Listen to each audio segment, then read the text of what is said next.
Hai buddies, pada video pertama, NutriBridge sudah membahas mengenai metabolisme energi dalam tubuh.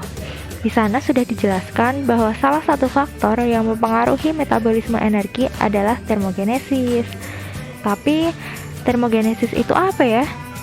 Nah, di video kedua ini kita akan belajar tentang proses termogenesis dan lemak coklat yang berperan di dalamnya. Termogenesis adalah proses pembentukan panas oleh tubuh sebagai respon terhadap rangsangan.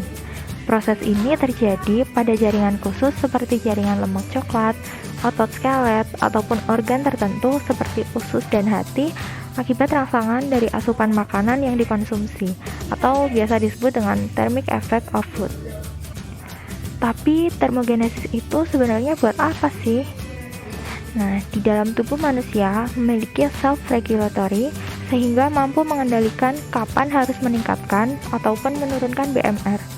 Penurunan berat badan akan disusul dengan penurunan BMR, begitu pula sebaliknya, agar metabolisme energi dan kondisi tubuh tetap stabil.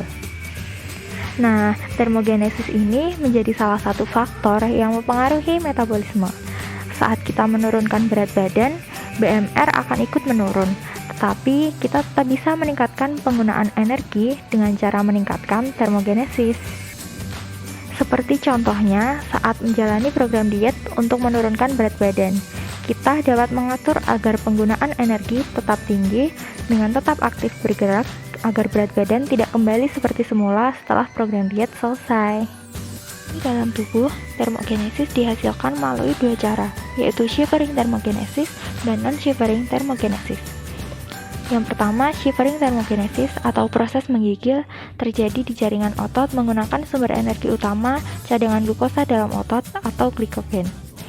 Sedangkan non-shivering thermogenesis terjadi di jaringan lemak coklat menggunakan cadangan lemak di dalamnya. Kalian pasti pernah mendengar tentang proses pembakaran lemak dalam program diet atau olahraga kan buddies? Nah, proses itu sebenarnya adalah proses termogenesis yang terjadi di jaringan lemak loh. Jika kita tadi sudah membahas tentang dua cara termogenesis di dalam tubuh, sekarang kita cari tahu tentang tipe-tipe termogenesis yuk.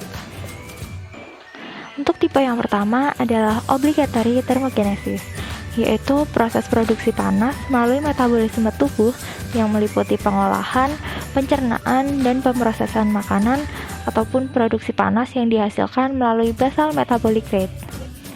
Obligatory thermogenesis penting untuk menjaga regulasi tubuh. Proses ini dikontrol terutama oleh hormon tiroid dan membutuhkan asupan energi. Energi untuk melakukan obligatory thermogenesis paling banyak digunakan pada masa pertumbuhan, kehamilan, dan masa laktasi.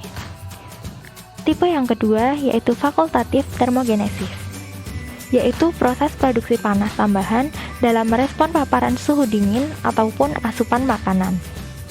Dapat dikatakan bahwa proses ini dipengaruhi oleh kondisi lingkungan sekitar. Fakultatif thermogenesis dikontrol oleh sistem saraf dan relatif dapat lebih cepat diaktifkan maupun ditekan. Pengeluaran energi di otot skelet untuk pergerakan atau menggigil yang diatur oleh sistem saraf pusat melalui saraf motorik yang mensuplai otot termasuk dalam bagian fakultatif thermogenesis. Selain itu, pengeluaran energi untuk termogenesis di jaringan lemak coklat yang diatur oleh informasi dari hipotalamus melalui sistem saraf simpatik yang mempersarafi sel lemak coklat secara langsung juga termasuk dalam fakultatif termogenesis, bisa menghasilkan panas dan mempengaruhi suhu tubuh di beberapa bagian tertentu. Sensor dingin yang datang dari lingkungan sekitar akan menyampaikan sinyal ke otak melalui sistem saraf pusat, kemudian diterima oleh reseptor yang ada di jaringan lemak coklat. Lemak coklat kemudian akan menginduksi termogenesis melalui pemotongan trigliserida yang ada di jaringan lemak untuk digunakan sebagai sumber energi.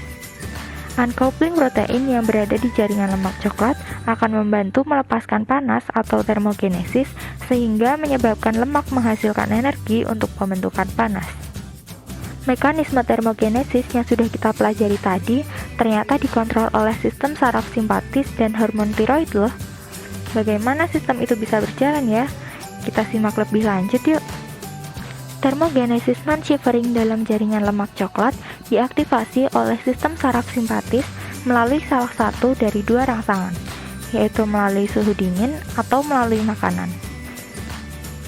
Ketika otak menerima rangsangan dingin, saraf-saraf simpatis diaktifkan, sehingga ujung saraf yang mengelilingi jaringan lemak coklat melepaskan norepinefrin yang mengikat dan mengaktifasi reseptor beta adrenergik pada membran sel lemak coklat. Pengikatan norepinefrin oleh reseptor menyebabkan timbulnya sinyal transduksi Cas-Jade yang menyebabkan si AMP mengaktifkan protein kinase A dan akhirnya menstimulasi lipolisis dan aktivitas uncoupling protein 1 dalam membran dalam mitokondria. Stimulasi simpatis pada lemak coklat menyebabkan peningkatan lipolisis di mana hampir semua asam lemak dioksidasi secara langsung dalam mitokondria untuk menghasilkan panas akibat adanya uncoupling protein. Stimulasi simpatis juga menyebabkan peningkatan pelepasan hormon tiroksin oleh kelenjar tiroid yang juga menginduksi termogenesis. Hormon tiroid menimbulkan efek berupa peningkatan metabolisme di seluruh tubuh, termasuk dalam lipolisis lemak coklat yang akan menunjang proses termogenesis. Ternyata proses termogenesis yang sudah kita pelajari tadi hanya menggunakan sekitar 10% dari total pengeluaran energi harian kita loh, Badis. Tapi, walaupun demikian, termogenesis ini dapat mempengaruhi berat badan dan meningkatkan resiko obesitas loh jika prosesnya tidak berjalan dengan maksimal.